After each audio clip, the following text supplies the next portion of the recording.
Alabama held its second scrimmage of the fall season on Saturday, and apparently the D came to play.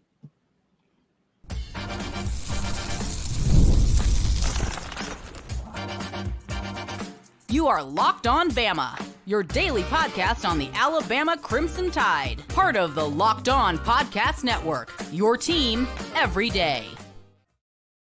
Hey, everybody. Welcome back into Locked On Bama, AHSA's radio network. Luke Robinson, that's me, and Bama Online's Jimmy Stein. That's him. This episode is brought to you by FanDuel. I'll tell you about FanDuel in just a bit. Thank you, everydayers, for joining us every day, and thank you, newbies, for joining us today. Also, got a lot to talk about today. Alabama lost another commitment, but really, we're going to focus on the scrimmage for the first two segments because that's what everybody wants to talk about, and so do we. Look, I think maybe the scrimmage is so funky, right? Because if your offense scores too much, you're fired up, but then you're like, what's wrong with the defense, and vice versa. But I think there's been a nice mix in these two scrimmages of some plays from the defense and some big plays from the offense. Although it does sound like on this particular scrimmage last Saturday, Alabama's defense got the better of it. Yeah, piecing it together. Also had some inside intel, posted some on BOL. When I got it on Saturday. And then, of course, we'll talk about it here on the show. But, really the physicality of the defense, I think, was the real story. I mean, it was a real physical defense. Kalen DeBoer himself said when the scrimmage was over, it was the most physical scrimmage since he's been here. Not more physical than the first scrimmage of the fall, but more physical than any scrimmage in the spring. And in the spring, they scrimmaged 3 times, including A-Day, which tends to be pretty physical because that game's on TV. And the kids are trying to show off, to be honest. So A-Day tends to be more physical than those other scrimmages because those kids want to look good, right? The defense especially. So it's notable when Kalen DeBoer says, yeah, that was real physical. And then we heard some stories about it. So, yeah, the defense obviously wanted to send a message. Kane Womack, I think it was kind of send a message day. And, like, who you send a message to? Because, does it really matter that you're sending a message to the offense? No, I think it's sending a message to the boss, to Kalen DeBoer. I think they knew that word would get out because it always does. And I think the defense was like, hey, the offense gets a lot of attention because the head coach is an offensive guy and the star of the team's Jalen Milroe, and he's on offense.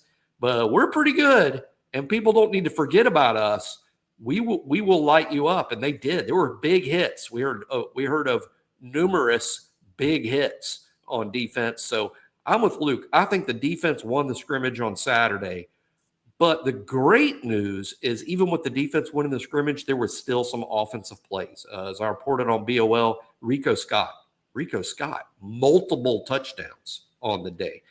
Ryan Williams caught another big bomb-type play, not a touchdown, but Ryan Williams with another big play playing with the ones. Cole Adams, a good day catching balls. Justice Haynes, a good day out of the backfield. Jam Miller didn't play. He's a little banged up. He's going to be fine for game one. They're just holding him out to be sure that he's good to go for game one. But Justice Haynes had a good day. Jalen Milroe had a good day. Ty Simpson had a good day with the twos. My understanding is Jalen played exclusively with the one. In terms of splitting the quarterback responsibilities, it was Jalen solely with the ones, Ty solely with the twos, although I think they might have given Austin Mack and Lonergan just a brief look at the twos, but really the quarterback hierarchy remains what everyone would expect. But like Luke said, the best possible scenario is both offense and defense showing out. You don't want one unit to completely overwhelm the other in the scrimmage. That might be indicative of a big problem, But the offense did stand up, and I understand pass protection was pretty good. Though there were multiple sacks. LT Overton, again, disruptive, second scrimmage in a row. It's a lot of interesting stuff, Luke, but overall, I think the story was the physicality on defense and the intensity that the defense practiced with, yet the offense still making some plays. We even saw the video, great pass from Jalen Milroe to Rico Scott in the end zone. He catches it and gets lit up. As a matter of fact, flags were flying. He got lit up, but he still held on to the ball. Maybe Rico making a little move here late. Rico stood out, obviously. And I love the fact that he got an opportunity. It would be very easy to say, all right, these are my 5 or 6 guys. and just sort of put him as an afterthought. But Rico making a move, I dig that. We'll talk about him in just a little bit, along with some of the other guys that maybe stood out that were surprises. One thing about Ryan Williams, I heard he caught another pass. I'll tell you, and I know I've seen him up close and personal, several times for the AHSA radio network. And it was funny. One of the offensive linemen picks him up after a touchdown. Proctor. And it looked like me picking up my 7-year-old. I was like, I don't know if our offensive lineman is that big or Ryan Williams is smaller than I thought. But that's what it looked like. And then I have to remind myself, he's really just wrapping up his, done with his junior summer of high school. So he'll get bigger, and he's awesome anyway. And this is a Ryan Williams podcast, so I'm not worried about it.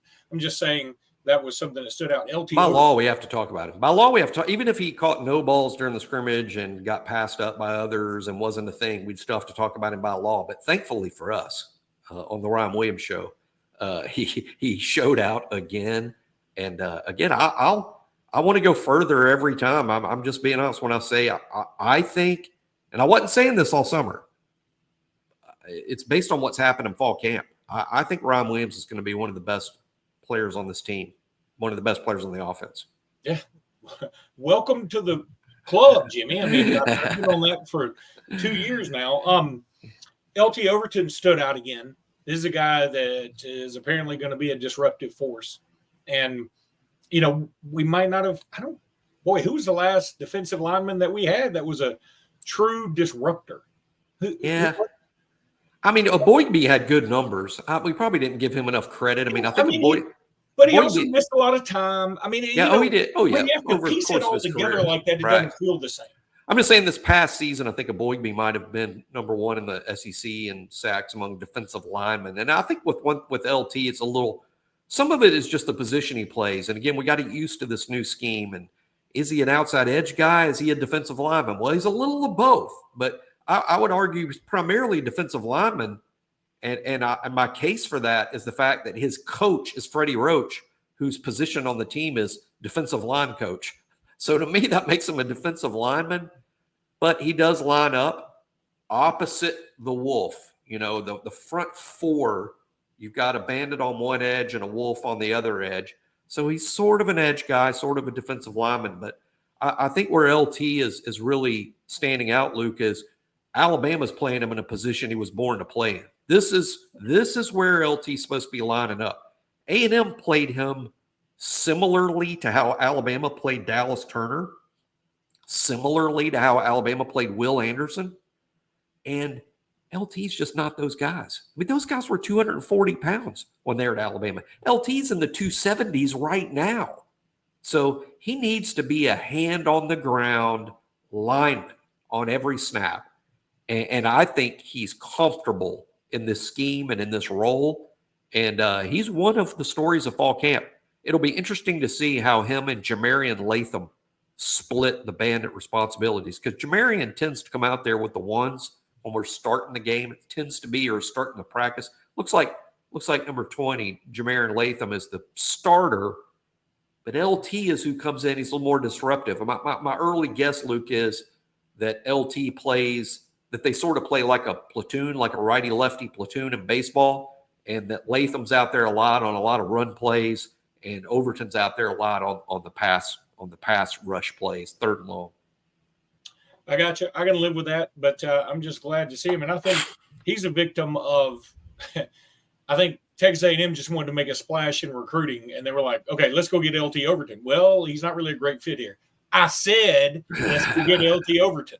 So I feel like that may have been something that they were. But let's keep talking about this scrimmage, Jimmy.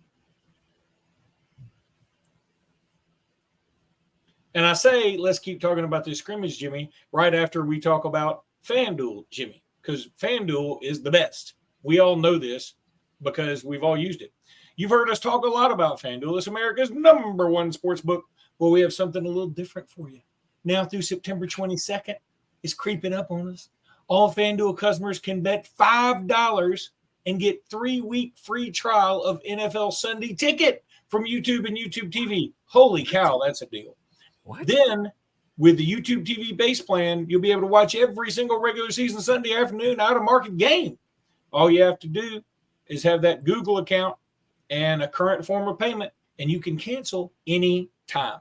Just visit fanduel.com/lockedon to download America's #1 sportsbook. And I'm telling you, if you ever get Sunday ticket, you're going to love it. I've always had it. I don't even have a favorite NFL team. I just do it to watch the Bama boys and watch my fantasy league. And occasionally, if I place a very small, doesn't affect my life wager, although they typically do affect my life.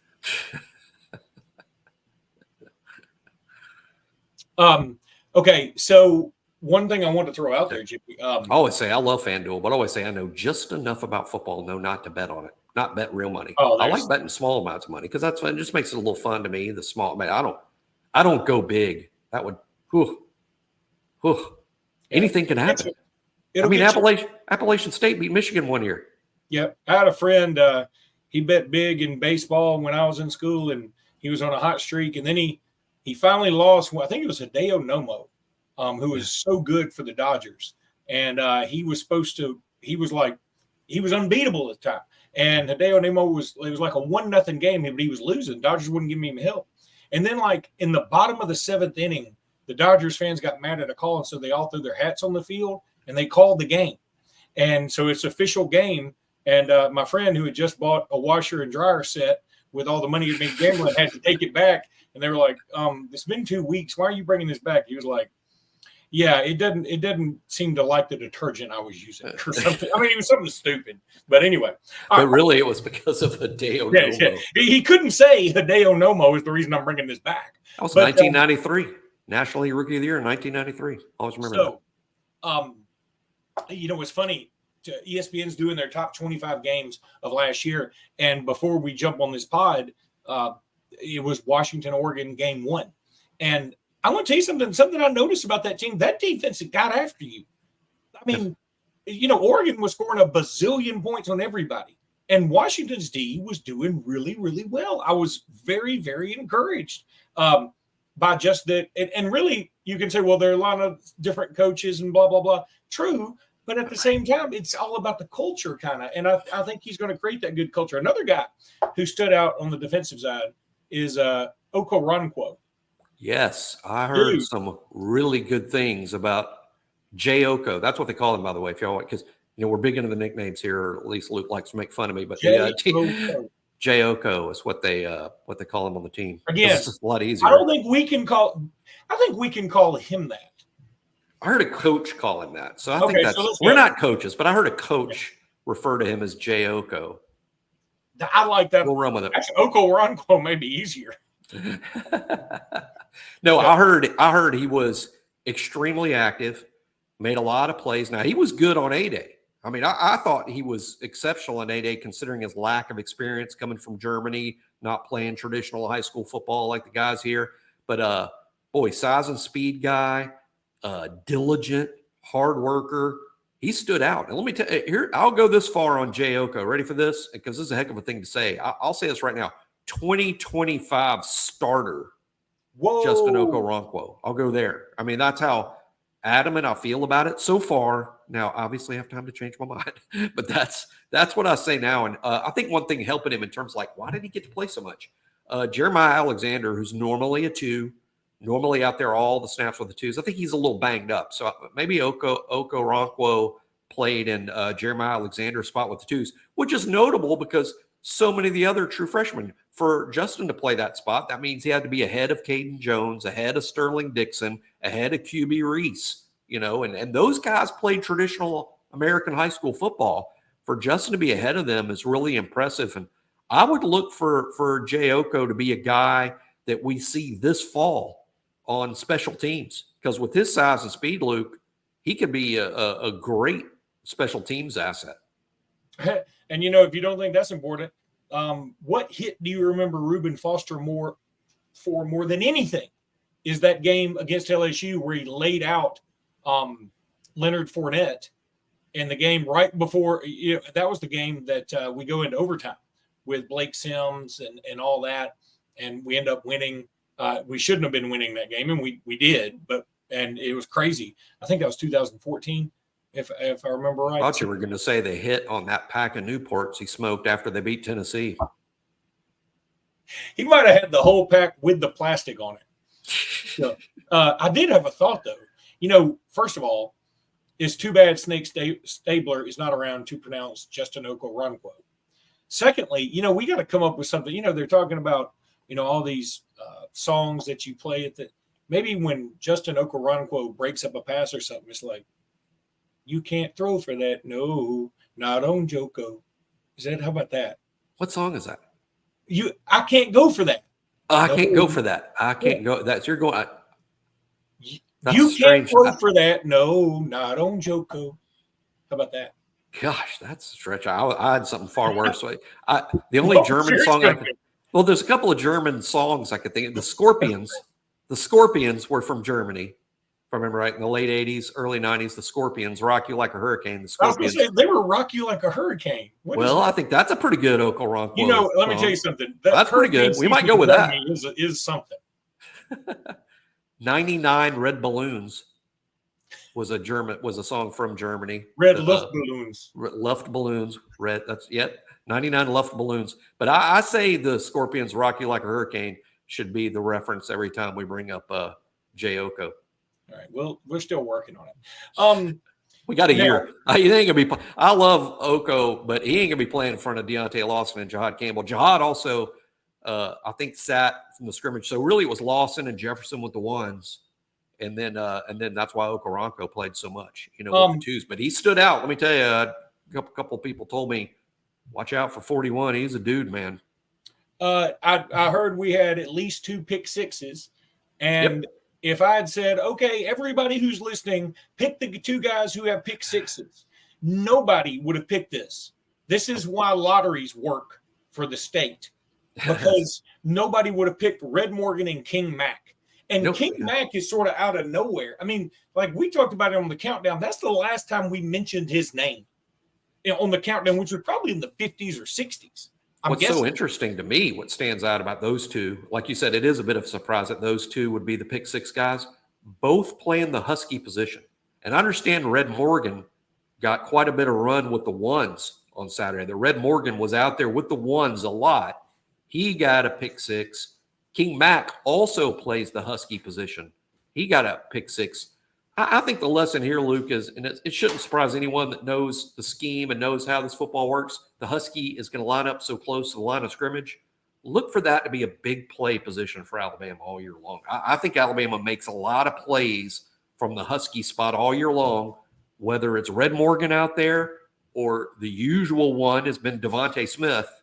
But King Mack also is a Husky. He's kind of the number 3 Husky. Huskies are also cross-trained as deep safeties. So just because I say Devontae's a Husky, Red's a Husky, King Mack's a Husky, you could also see these guys playing deep safety. They're trained at both spots. Jimmy, we got to talk about Alabama losing another commitment, and it's sort of one of those double punches because you lose him and you lose him to one of your arch rivals.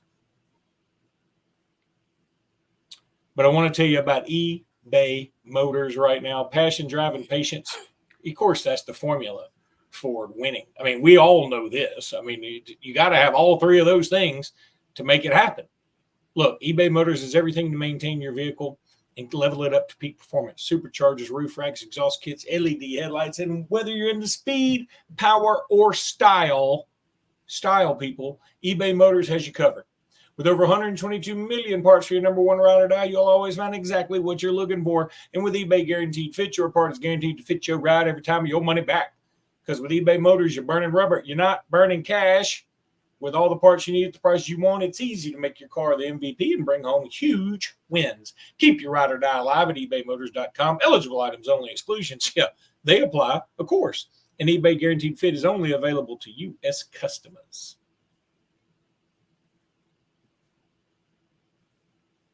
So Jaden Harmon has decommitted from Alabama, and he is committed to Tennessee.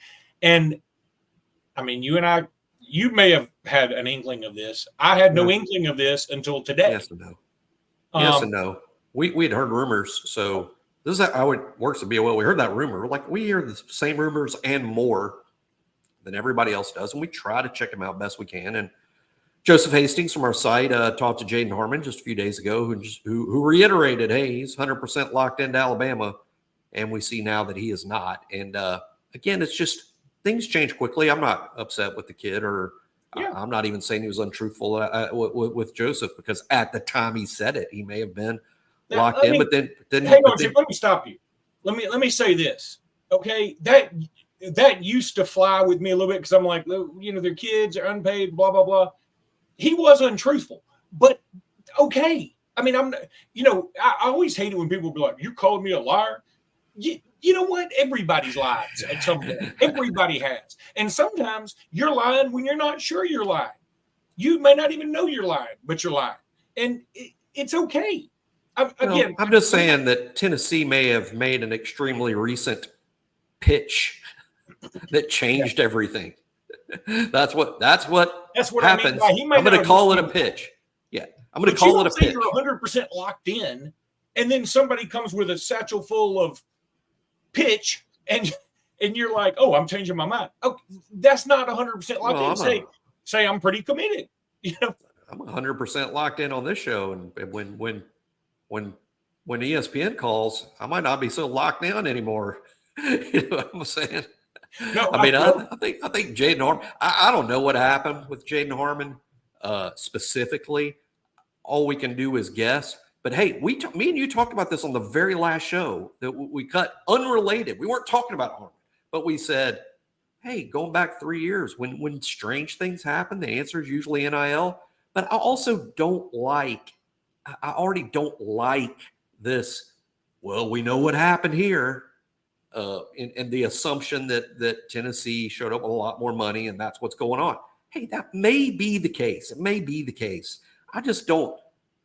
It kind of sucks some of the fun out of it for me, Luke, because here's the fact, too, when those that think Alabama is constantly the victim of that. Look where Alabama is ranked. Alabama benefits from this NIL system, or they wouldn't be ranked where they are in the recruiting class, still number 2, despite losing Jaden Harmon. So I just don't like it, but it's also 100% reality of how this works these days. And hey, good player, but Alabama's got some other options at inside linebacker, and maybe, just maybe, Luke, this may open the door a little wider for Ty Jackson. It's not like Alabama. It's not like Alabama wasn't recruiting him hard or wasn't taking him anyway. But now you're maybe a little more freed up to be more aggressive with Ty Jackson, who's maybe the number 1 inside linebacker in the country. So all is not lost. I'll also throw out these couple of names, Luke. And again, this is just Jimmy talking. This isn't sources close to Alabama. This is just Jimmy talking. If you want another inside linebacker, here's 2 interesting names. How about you take that senior year look at Miles Johnson from Bruton, who was committed to Alabama back, but this staff hadn't had a chance to evaluate him. Now you look at Miles Johnson's senior season, and you get to watch some senior tape and go, hey, you know what? This guy really, really can play. He bounced back from the ACL. Fantastic. Another interesting in-state name to me is Logan Anderson from Fife, inside linebacker. Got a Georgia offer, chose Clemson over Georgia. Obviously, has an Auburn offer too. This is a pretty highly recruited inside backer committed to Clemson. And again, he chose Clemson over offers, takeable offers from Georgia and Auburn. Maybe you give him a senior year evaluation. And that's just if you want to take another inside linebacker. So Alabama's got some options out there. And obviously it's headlined by Ty Jackson, the nation's number 1 inside linebacker. I would take, if you're asking me, Luke, put those guys in order, I would say Ty Jackson 1 clearly. But Ty Jackson's is funny. I just looked up his profile on 3, and you guys do a great job of putting what everybody ranks him in terms of on 3, 24/7 ESPN and Rivals. On 3, he's number 25 in the country, number 1 linebacker. 24/7, number 199 in the country, number 20 linebacker. ESPN, number 44 player, number 1 linebacker, and Rivals, number 201, number 16 linebacker. That's so 2 services think this guy's the bomb. The Yeah. other 2 services are like, He's you good. know, my guess is the knock is going to be size, not the biggest kid. For normally the nation's number one inside linebacker is a little bit. He's 6'1.5", 197. That sounds like a safety. Yeah, it does. But you watch his tape, that dude is a linebacker. And he's also obviously going to gain some size. He'll probably play 215, in college. But I'm just guessing, Luke, in terms of like, why would there be such a disparity in the rankings? I'm going to say size, but hey, go watch a tape. On3 did and says he's the number one linebacker in the country. ESPN did. They say he's the number one linebacker in the country. That's good enough for me. But if I were doing it rankings wise for me, I'd go one Ty Jackson, then I'd go Logan Anderson. Look, I'm telling you, I think that kid's he's gonna go to Clemson and be a solid 4-year player. There's no doubt in my mind. And so in that regard, I'm like, okay, if we lose Jaden Harmon, who apparently the staff loves, I like Jaden Harmon a lot. I think Tennessee's getting a really good player. But if you tell me we're getting Logan Anderson, I don't feel like it's a monster drop-off. I just don't. Logan Anderson by at least one service. Tell me if this is right or wrong, and I'll have to look it up now. We can talk about it on the next show. I think at least one service ranks Logan Anderson ahead of Jaden Harmon.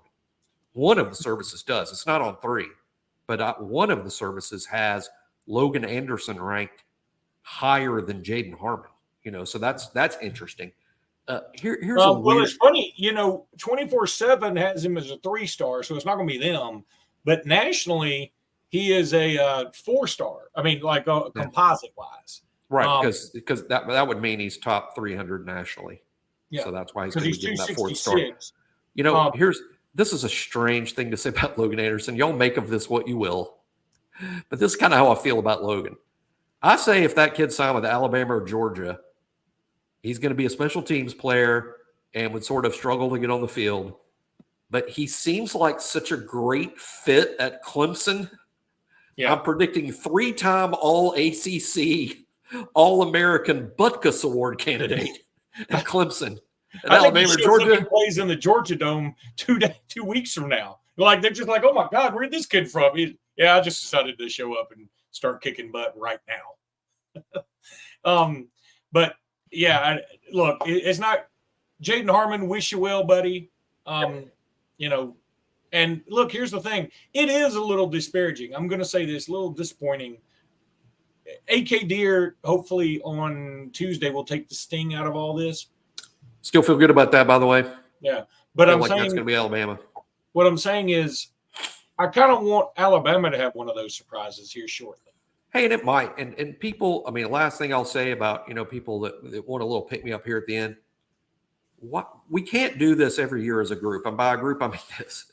We follow recruiting for 6 or 7 months, and we talk about the guys Alabama's recruiting, and we pretend like that's the only pool of players. Every year, a handful of players from across the country emerge during their senior season and become a thing. It happens every year at most positions. Y'all wait. That's why I brought up Miles Johnson. What if Miles Johnson looks fantastic coming off that ACL injury at TR Miller, in Bruton this fall? I mean, that's one to keep an eye on. Logan Anderson, like me and Luke are talking. Here's a guy from Fife, Alabama, that was certainly a 3-star a few months ago, but commits to a great program in Clemson. Georgia was ready to take him. Auburn wants him. I mean, this is he's got other SEC offers too. Those aren't the only ones. He could blow up into something. And then there's guys that we're not even talking about. I mean, there's a linebacker at Daphne I like quite a bit that no one has talked about other than me and Ole Miss, who took him. A kid named Graham that's committed to Ole Miss that I think is a heck of a player. Daphne is almost hidden. It's hard to hide at Daphne, but there's a lot of good players out there, and someone is going to blow up and become a thing. It happens every year, but we act like this is the only pool of players to choose from and we're out of options. No, there's a whole senior season to go of players that will emerge. Alabama had guys in camp this summer, Luke, that weren't good enough for an offer, but Alabama told them this summer, we're going to be watching you this fall. That happens every camp season. Alabama tells 15, 20 kids, not ready to take you yet, but we want to watch some games this fall. We don't know who they had that conversation with, but it happens every summer. All right, that's going to do it for today's podcast. We'll be back tomorrow with more. Until then, roll tide, everybody. Roll tide.